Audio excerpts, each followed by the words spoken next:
Osas was the kind of girl people used as a good example, not because she was perfect, but because she was intentional. She was raised with strong morals, taught to respect herself, speak softly, and never bring shame to her family. She studied hard, graduated with excellent grades. And when it was time for marriage, the big men came, rich, flashy, loud promises, but Osas shook her head. I don't want a man I'll be managing with fear, she told her mom one evening as they folded clothes. I want love. I want peace. I want someone I can build with. Her mom sighed. Love is good, Osas, but don't let love blind you. Osas smiled. It won't. That was how she met Ace. I don't have much, but I have plans. I will never raise my hands against you. I will never make you regret choosing me. Osas believed him, and she married him. Marriage didn't change Osas into a lazy queen waiting to be saved. It turned her into a machine. She woke up before dawn, balanced the books, followed him to the shop, spoke to customers, negotiated prices, created orders where there was confusion. She wasn't just helping, she was carrying the business like it was her own child. When Ace wanted to quit, she encouraged him. When he got discouraged, she prayed with him. When money was tight, she used her own savings without complaint. Slowly, the business grew. Then it grew fast. Within a few years, people who once ignored Ace started greeting him with both hands. He bought a better car, moved them to a bigger house, started wearing expensive wristwatches, and that was when Osas began to notice something painful. The more Ace rose, the more his respect for her fell. At first, it was small. He stopped asking her opinion, stopped thanking her, stopped coming home early. Then it became obvious. He started traveling for business every week. And when he returned, he came back smelling different perfume, different energy, different excuses. Osas tried to talk. One night, when he walked in by 2 a.m., she sat calmly on the edge of the bed. Ace, this is not normal. Ace didn't even remove his shoes properly. Normal for who? He snapped. Do you know the kind of pressure I'm under? Osas swallowed. Pressure doesn't make you disappear. Pressure doesn't make you lie. Ace turned slowly and stared at her like she has insulted him. You want to control me? No, I just want my husband. He moved closer, voice low like a warning. Listen, Osas, don't start what you can't finish. From that day, Osas learned the new rule of her marriage. She had no right to question.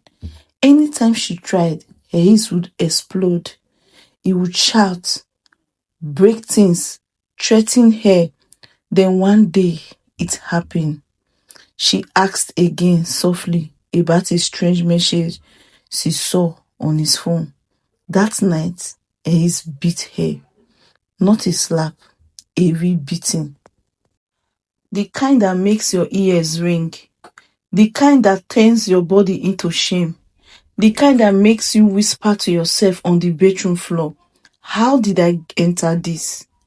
Osas covered the bruises with long sleeves and makeup. She kept smiling outside, but inside, something in her started to die. And the worst part, Ace behaved like nothing happened. The next morning, he ate breakfast, adjusted his wristwatch and said casually, don't ever try that again. Then he left. Osa stood there with a plate in her hand, shaking like a leaf. Days later, a woman showed up at their office. Tall, confident, expensive wig, soft laughed. She walked in like she knew the place. Osas looked up. The woman smiled. Good afternoon. I'm looking for Mr. A's. Osa's first politeness.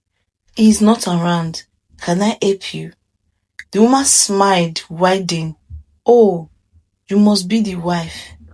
Osas felt the air change. Before she could speak, the woman added, he talks about you sometimes. Then she dropped the bomb like it was normal conversation. He said, you are a good woman, too calm, too loyal. Osa's throat tightened. Who are you? The woman leaned in and said softly, I am Ivie, his friend. Osas didn't need anyone to explain what friend meant in that tone. Ivie walked away after dropping a small card on the table. Tell him I stopped by. Osas stared at that card like it was a snake. That night, when Ace came home, she didn't talk. She didn't cry. She didn't accuse. She simply served him dinner and watched him eat like a man with no guilt. Then she asked one question, just one. Ace, do you love me? Ace laughed. Osas, you started again. No, answer me. He dropped his spoon and stared at her. Love? Is love what pays your bill? Is love what bought this house? If you want to keep enjoying this life, stop asking useless questions. Osas nodded slowly. Inside her, something cracked. Not anger, not jealousy, clarity. Because she finally understood the truth. She didn't marry a man. She married a Max. A few weeks later, Osas went for a women's program at church. She almost didn't go, but something pushed her. The guest speaker said one sentence that entered her like fire. Some of you are praying for your marriage to change, but God is waiting for you to stop bleeding in silence. Osas couldn't breathe. That night, she looked at herself in the mirror and saw the woman she used to be. Ambitious, brilliant, full of dreams. Then she whispered, I will not die here. But she didn't rush. Osas was trained, disciplined, strategic. If Ace thought she was weak, she would use that to her advantage. She started saving quietly, gathering documents, screenshotting messages when she got the chance, photocopying business papers she once helped create. She found something shocking. Many of the business registration, contracts, and early loan applications carried her name too, because back then, Ace needed her credibility to grow, and there was more. She discovered Ace has been moving money into an account under another woman's name, not just spending, building another life. Osa's hands shook as she read the transfer. So the travels were truth, the lies were truth, the business meetings were bed sheets. And then the final blow came. A small boy, about 5, ran into their office one afternoon and hugged Ace in front of the staff. Daddy! Osas froze. Ace froze too. The entire office went silent. The child mother appeared behind him, and Osas recognized her. Ivie. Ivie smiled slowly, like she had finally won. Surprised, she said. Osas felt her chest cracked. Ace couldn't even look at her. That night, he came home angry, as if she was the problem. You embarrassed me today, he barked. Osas looked at him calmly. No, Ace, you embarrassed yourself. His eyes narrowed. Are you talking back? Osas stood up slowly. For years, I kept quiet because I thought peace meant silence. But I've learned something. Silence is not peace when you are being destroyed. He stepped forward. Osas didn't finish. That startled him. He raised his hand and Osas said, in a voice so steady, It shocked even her. Try it again, and this time you will meet the version of me you created. Ace paused, because for the first time, Osa's eyes had no fear. Osas didn't leave with noise. She left with silence, the kind that finally meets peace. She sat on a bed in a small room, a safe place, staring at the ceiling like her life was playing in slow motion. Not because she missed Ace, but because she couldn't believe she stayed so long. God, I'm tired, but I'm not going back.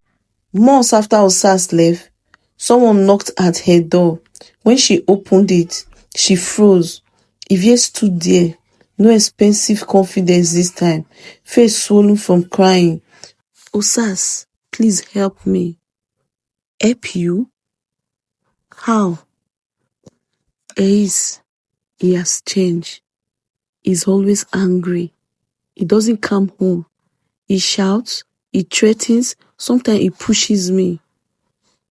Oh, so now you understand.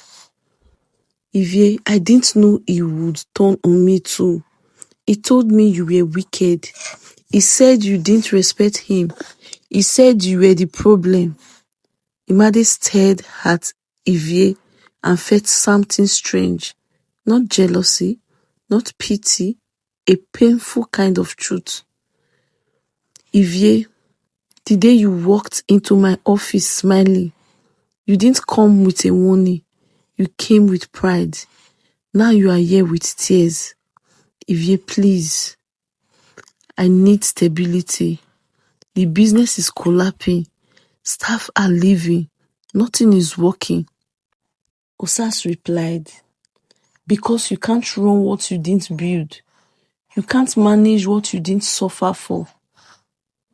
Ivy mouth opened, but no word came out. Osas continued, I will not fight you. I will not insult you, but I will not return. If you want help, seek God. Seek support, but don't seek me to return to pain. And then Osas said the line that ended the matter. I forgive you, but I will not join you. When Ace heard Ivy had gone to meet Osas, his begging turned into anger. Osas, so you are not turning people against me. If you don't return, you will see. Osas calmly speak to herself. The same mouth that says, I will never raise my hand, became the mouth that threatened my peace. She didn't reply with insults. She replied with one sentence. Ace, I'm not your enemy. I'm your consequence. Osas didn't sit to cry forever. She started small.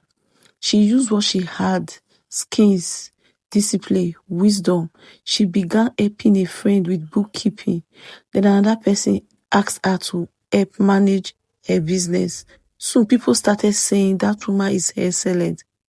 Osas saved little by little. She rented a tiny office space. Nothing fancy, but it was hers. God, bless the work of my hands. Let my new beginning swallow my old pain. And slowly, her smile returned. Not the first smile of, oh, I'm okay, but the real one that says, I survived. Back in Ace's world, things begin to fall apart. Because Ace loved enjoyment, but Osas loved structure. Osas was the one who kept record. Osas was the one who handled customers gently. Osas was the one who followed up payments. Osas was the one who calmed staff. Now she was gone, and Ace couldn't replace her. Customers started complaining. Your service has changed. Staff started resigning. Oga, we can't cope with this condition. And money started leaking like a broken bucket. Ace became bitter. He shouted at everyone because he couldn't shout at his own mistake. Ivy thought she was entering enjoyment. She didn't know she was entering responsibility. Bills piled up.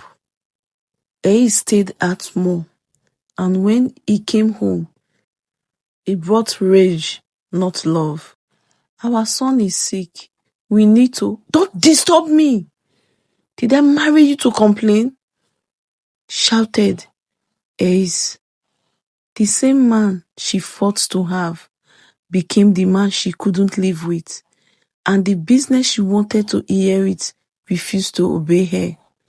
Because business don't respect title, they respect competence. Then Ace met his Waterloo. A major deal collapsed. A trusted partner betrayed him.